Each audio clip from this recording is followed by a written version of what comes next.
Hello, hello, hello, and welcome. This is Her Talk Show. Thank you so much for being here. My name is Sabrina Victoria. I am here with Nancy today. We are so excited to be bringing you a conversation around human design. Now, for those of you that follow me, you know that this is not my jam, but I love bringing on guests who can talk about this stuff because it just opens our brains to things that we're unfamiliar with. So this is going to be so awesome. I want you to get comfortable as we explore the triumphs and the challenges faced by women, especially women business owners worldwide.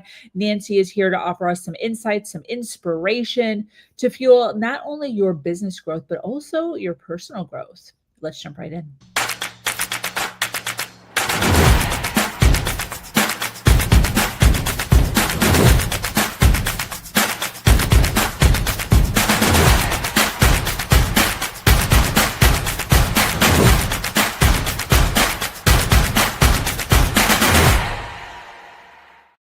All right. If you're listening live, welcome. And if you're listening on the replay, make sure you hashtag replay wherever you're at so we can send you some love in the comments. We're here every day delving deep into the realms of health, wealth, and leadership with some of the most brilliant women globally.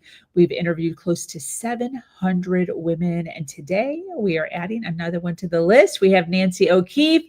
She is a human design business coach who helps ambitious women business owners move from invisible to influential by leveraging their expertise and embracing their human design. Human design provides a deep understanding of your highest potential, purpose, and authentic success path so you can lead your niche and grow your business. And the really cool thing about having Nancy on today is at the end of this podcast, we're going to give you some details on how to get your free personalized human design reports at her website, nancyokeefecoaching.com. Welcome, Nancy. Hi, Sabrina. So happy to be here. Yes, so happy to have you here. I love talking on topics that I know very little about.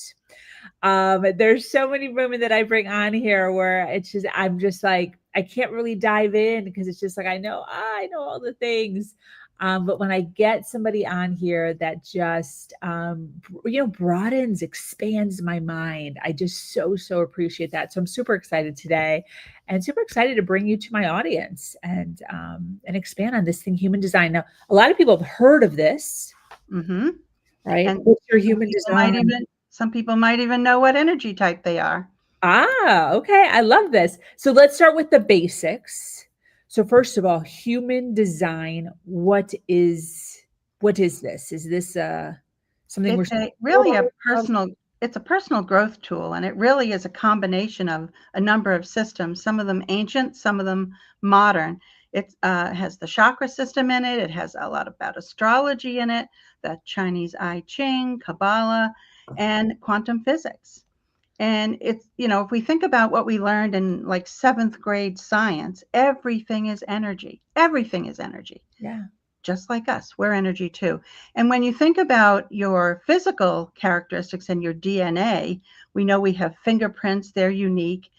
Human design is our energetic DNA. It's a fingerprint of our energy and how we're wired to focus and operate in the world. Energetic DNA. This sounds like fluff to me. Is this a real thing? It is a real thing. It is a real thing. And I've done hundreds of readings for people, and I can attest to the fact that it is amazing. People look at me like, how do you know this about me? They look at me like, oh my God, this is so validating. It really is a real thing. And some of it's been mathematically proven. It's reasonably new, only been around since about 1987. And it has its start in what I'll call woo-woo. I am not woo-woo. I'm a business coach. I've been in business for 30 something years. I have an MBA. I am not woo-woo, but this stuff is unbelievable. I used to use Myers-Briggs and FIRO-B and a lot of other assessments in my work because I've spent a lot of my career helping to develop talents in people. But when this came along, I could no longer stick people in a box of 16 types. I just couldn't, because it's also called the science of differentiation. and it points up all of your strengths and weaknesses like no other tool I've ever used. Strength Finders, nothing compares to this. Wow. So how or when were you introduced to this? I was introduced to this about 8.5 years ago. It just popped up in my news feed one day, or on my radar on my computer. And I was a busy entrepreneur. I looked at it and I said, "Oh God, this is ridiculously complex. I have no time to look at this right now." So I put it off to the side, and it kept showing up, showing up, showing up. So finally, I said, all right, I'm meant to look at this. And I started to look at it. And I started with myself. Yeah. And as I got into the chart and understand a little bit more about me and how and why things rolled out in my life the way they did, it began to make so much sense. I was like, oh, I got to get into this. So I began my journey on the path of certification. Wow, that is amazing. Now, I know that you talk a lot about integrating, right, your business with your human design. Why do you believe it's so important to know your human design in order to exceed or become more successful in business? Well, first of all, we're entering an era where trust is at an all-time low. People are tired of the marketing hype. They're tired of the, frankly, crap they've been fed, the broken promises, and you need to be authentic. Yeah. That we throw that word around a lot, but to me, human design helps you get rid of all the conditioning you've had all of your life, how you've been taught to act, to be, what to say, what to wear. Even women are taught what to wear. And you're able to get back to your true essence, who you really are. And that is the first step in being able to establish trust and build a relationship. If you're wearing a mask, how can people get to know you?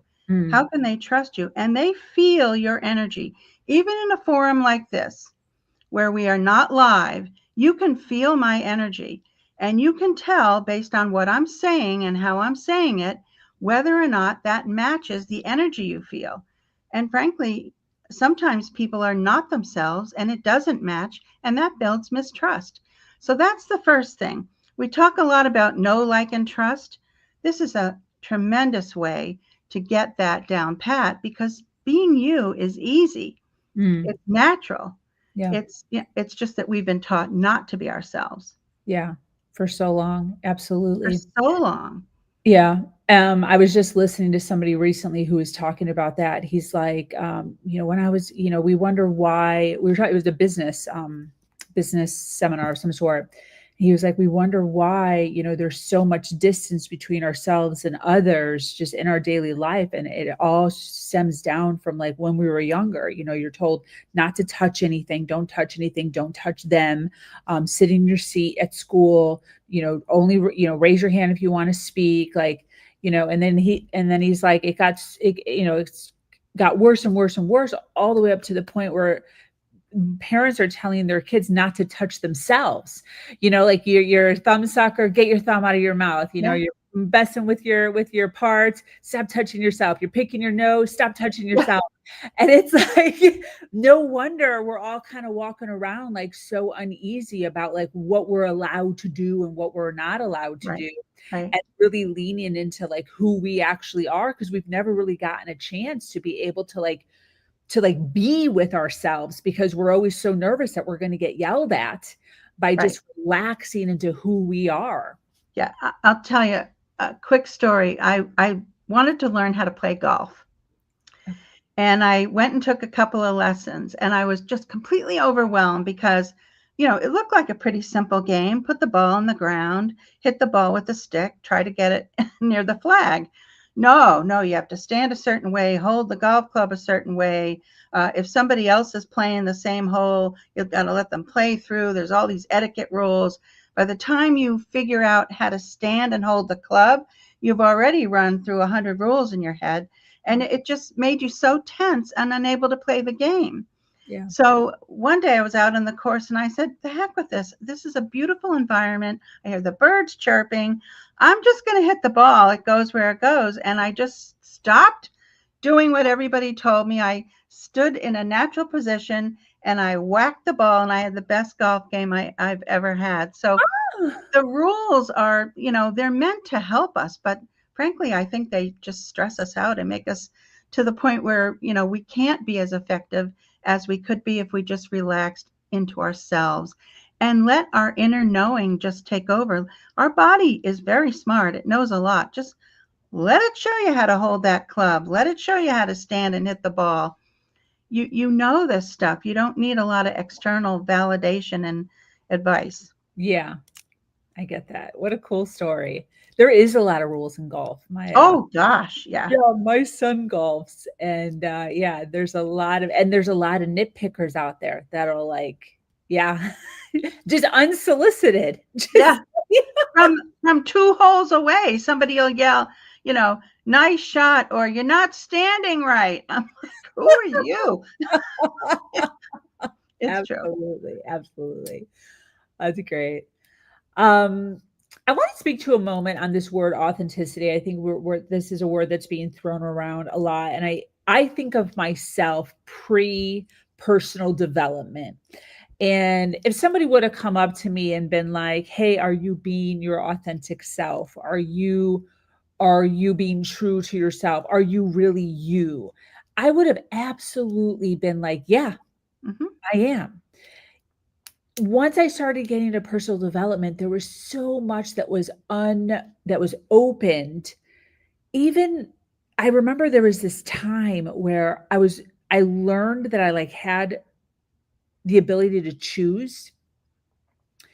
It sounds so juvenile, but up until like I was 30 years old, I didn't realize that I could like say no to things. Oh, And I remember for like a full year, like anybody that I was talking to, or especially women, we would just be like hanging out, and I'd be like, "Hey, do you know that you have the ability to choose?" They'd be like, "What are you smoking?" Because it was such an epiphany to me. So I kind of want to touch on this, like people who are just like they think they're good or they think they're fine. How do we know if I mean, we all need it, right? Not we're in mhm. it. We all know that we all need it, but what are some signs, I guess? What are some signs to those listening that someone could look at themselves and say, "You know what? Actually, human design, personal development, going on this route of learning more is something that I need in my life." What are some things that maybe you have overcome or that were happening in your life or that you see with your clients?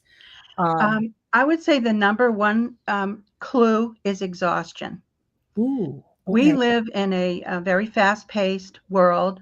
I like that. Our world of work Especially used business. used to be 40 hours a week. Now what are we, 50, 60? And Yeah. that's expected. Exhaustion and just that lackluster feeling like, why am I doing this? Mm. Why am I getting in the car and driving for an hour in bumper to bumper traffic to sit at a desk to do something I really don't enjoy for somebody I really don't like? It's that, I'm not doing what I want to do thing. Yeah. The biggest question people have to answer is, what do you want? Because most people don't know. They know what they think they should want or what they've been told they should want, but they don't really know what they want. So Mm. exhaustion, that feeling of being like out of alignment, dissatisfied.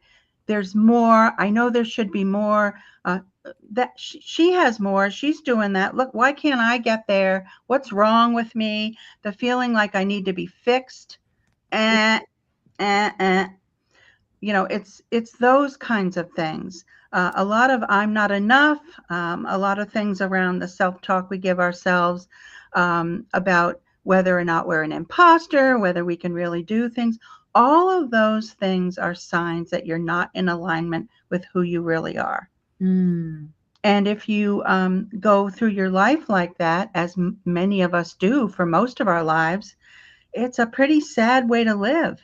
Yeah. You never get to that place of ultimate satisfaction and joy that you can experience because you spent really probably most of your life comparing yourself to others or shoulding yourself to death because Mm. somebody told you you should do this. Oh, you have to do that.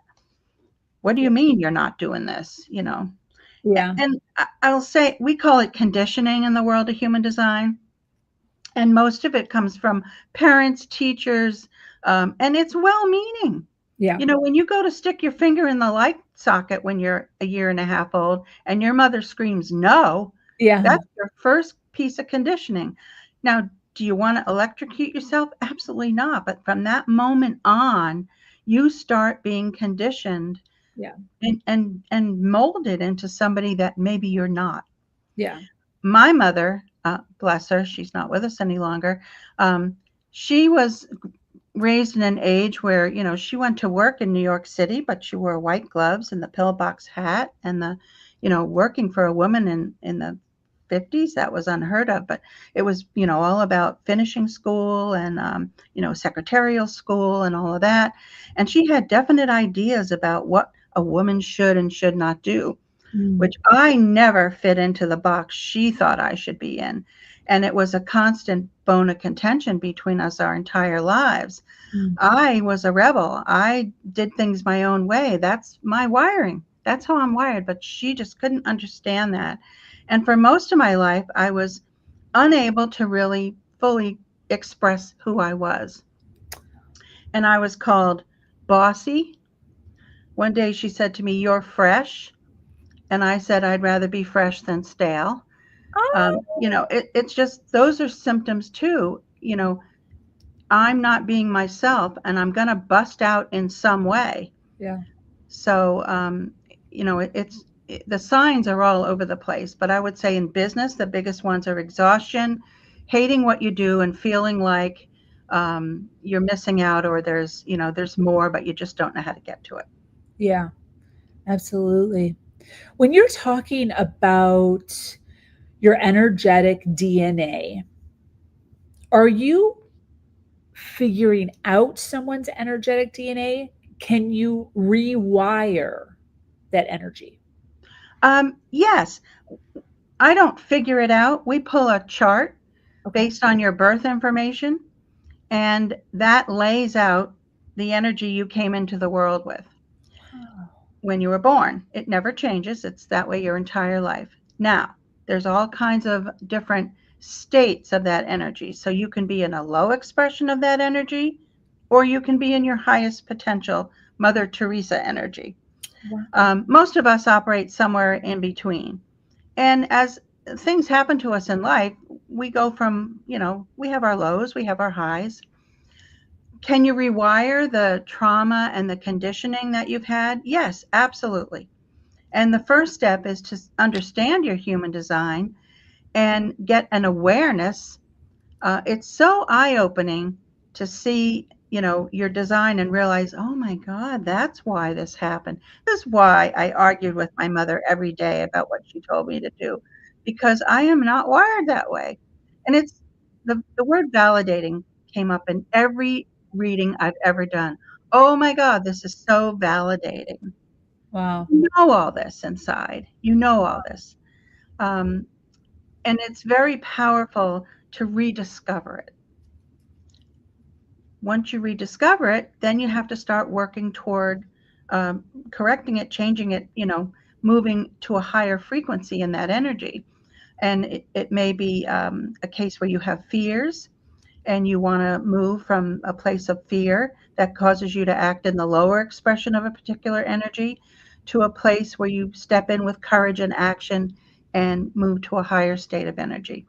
For Mm. example, I was raised to be afraid of thunder and lightning, like deathly afraid. Like we went and hid every time there was a storm. We Okay. hid, or we got in the car and drove to a store and hid in the store. Um, so I moved from Massachusetts to South Carolina about 6.5 years ago. I didn't realize there was a freaking thunderstorm every afternoon in the summer. And Oh, I'm not talking about just a couple of booms and bangs. I'm talking about a majorly severe thunderstorm. It didn't take me too long that first summer to realize you can't live here if you can't get over this fear. This is crippling. And I just had to work through it. So little by little, I came out from, the closet or under the bed sheets, and I would grin and bear it. And over, time, I got to the point where I don't even notice it anymore. I just, so you can rewire your thinking. But it's hard work. It's inner work. It's hard work, and you've got to really stick with it. But I believe that you can do anything you want to do if you want to do it bad enough. And I live here. I love it. I love this area. I love where I live. And I wasn't going to be chased out by my childhood fear of thunder and lightning. Yes. All right. So I'm creating kind of a visual for this. So correct me if I'm wrong, but I'm really liking how you're saying you're, I don't know, born with the same with an energy DNA, Mm-hmm. and it stays the same throughout your whole life, but you are just at different levels. So I'm almost like picturing like an old school thermostat, the mercury kind that like no longer exists anymore, and how you're on the same energetic like lineage, I guess, but could be here or here or here. Is that Yeah, kind of where we're that's great. Yeah, that's a great analogy. I think of it as a continuum. okay? Um, Is that but fun? same thing. Yeah. Yeah, and and we don't move from here and then we never go back. We just, we're up and down the continuum depending on what's going on in our life. Okay. Um, but yeah, that's essentially what we're talking about. I really like this visual for myself and our listeners because I think sometimes, I think of myself, I coached in personal development for a year or two before I started coaching in business. And I always kind of felt, I don't want to say bad, but I would tell individuals the analogy that I would use was like you're closing one book. So, I was like, start a new chapter. And I was like, F that book. We're not doing that book anymore. You have to close and end that entire book, and you have to start a new book with a brand new character. And to me, it makes sense. I made the transition to a brand new identity, but a lot of people have a hard time, like just throwing a book in the trash, just like the book is over and throw it in the trash. So I really appreciate this better because they're not having to jump from one to like a whole new freaking thing. You're actually allowing them to keep who they are completely, but then mine is up and down, like then be able to move on the same versus abandoning something. Right. I love And that. you always bring everything, all of your experiences you bring with you in life. Ooh, yes. How you manage those experiences, whether you let them cripple you or Okay. whether you let them propel you into something else, that's a choice. Yeah. But So okay. yeah, if you're developing yourself, and everybody is developing themselves, whether they're studying human design or not, we learn from what we do. We get a sense of how we might want to do it differently based on the results we got. Life is a learning process. It's a continuous learning process. Yeah. But yeah, I mean, I think that it's important to realize that everything happens to you as an experience for a reason.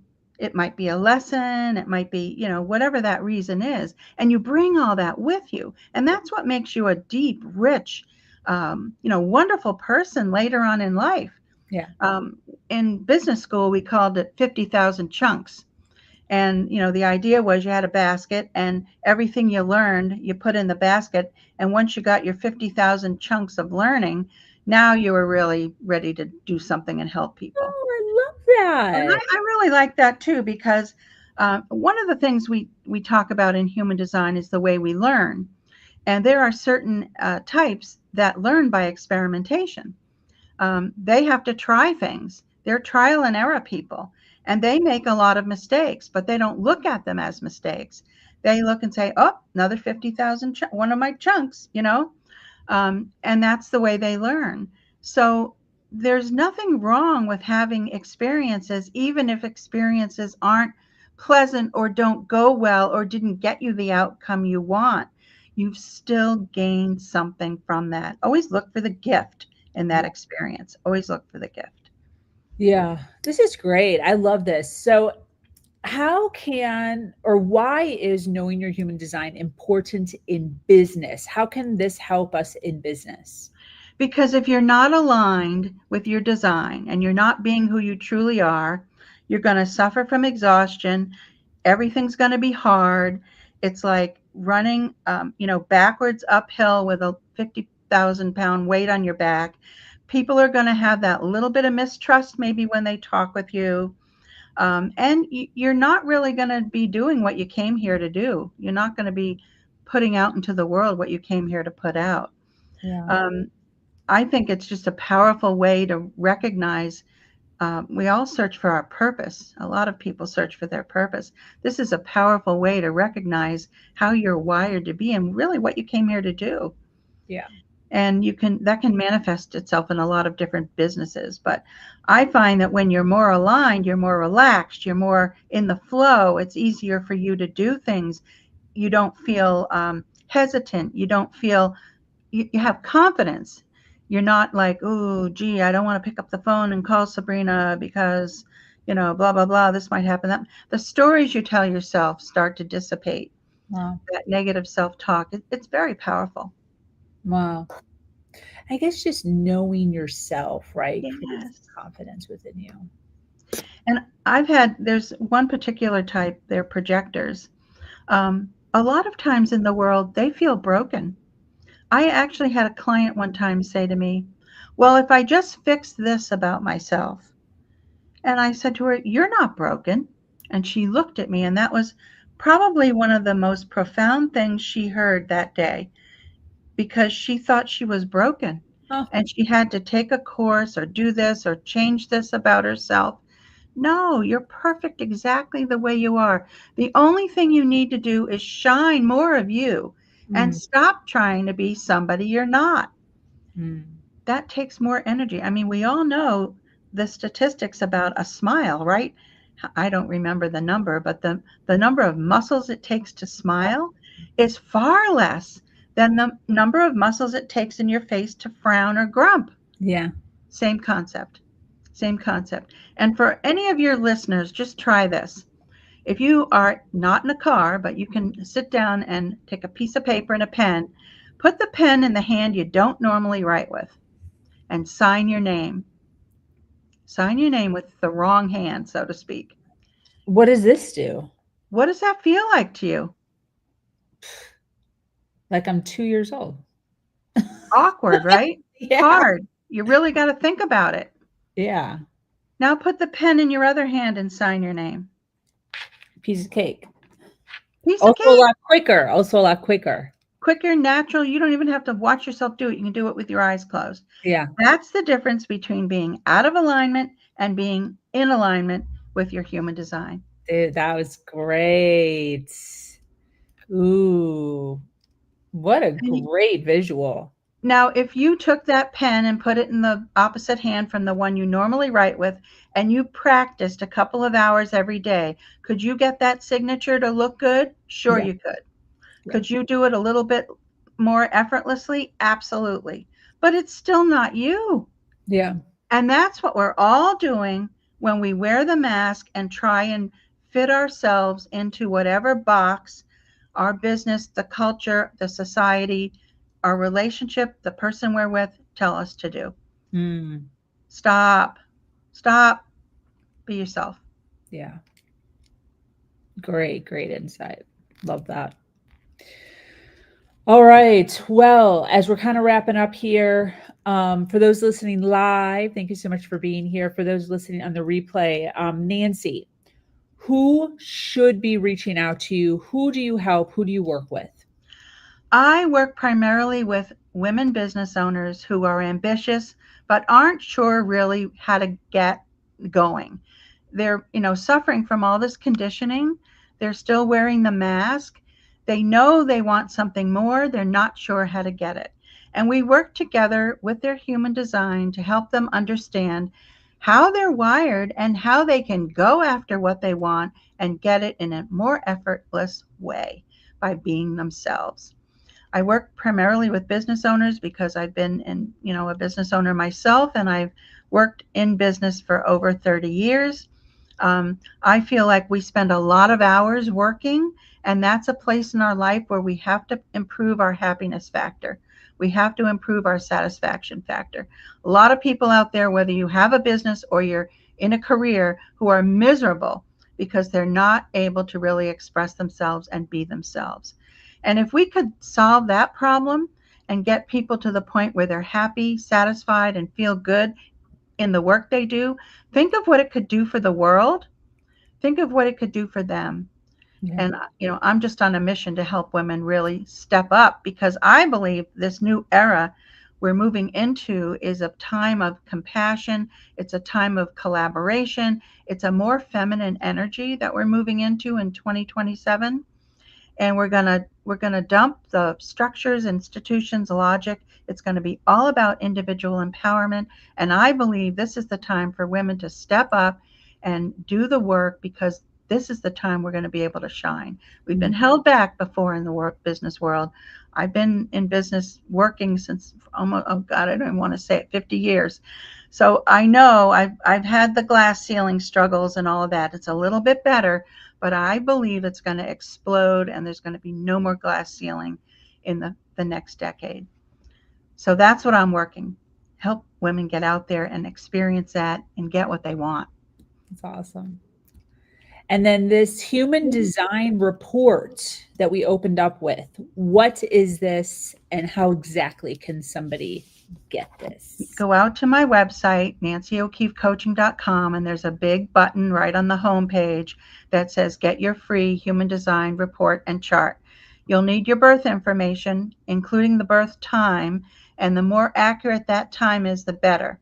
When you put that in, you'll have the option to download a free report, and that has your chart in it, and it will explain a little bit about your human design. It's a primer, if you will, get you started so you understand what your energy is all about. But there's a lot of really good stuff in there, so I encourage everybody to give it a shot.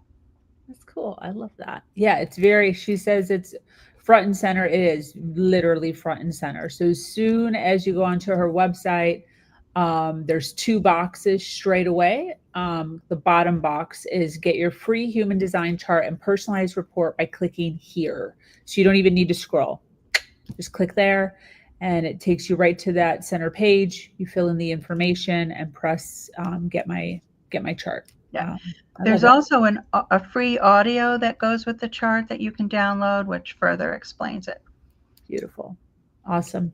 And then as far as following you, where do you hang out on social? Where can people see more of you? I'm out on LinkedIn. I'm out on Facebook. And those are the 2 primary places where I am, although I'm about to have a bigger presence everywhere. Yes, yes. I love that. All right. Well, this has been absolutely phenomenal. I so appreciate you being here, hanging out with us. This has been great. Let's see. For those of you that resonated with Nancy and all the goodness that she shared today, be sure to connect with her at nancyokeefecoaching.com. She predominantly hangs out on LinkedIn and Facebook under Nancy O'Keefe. So make sure you follow her. Any closing thoughts, Nancy, as we wrap up here? Really, I think the most important thing I want to say to everybody is stop comparing yourself to others and look inside for the answers. Nothing wrong with going out and asking opinions of others, but when it comes to making decisions for yourself and making those right choices, you know what's right for you. Don't let anybody tell you to do something that doesn't feel right in your body. Yes, absolutely. Well, that's a wrap, ladies and gentlemen. Thank you so much for being here and hanging out with Nancy and I. Thank you, Nancy, for sharing your wisdom, giving us some inspiration on this Friday morning. Thank you, Sabrina, for having me. It was fun. Yes, absolutely.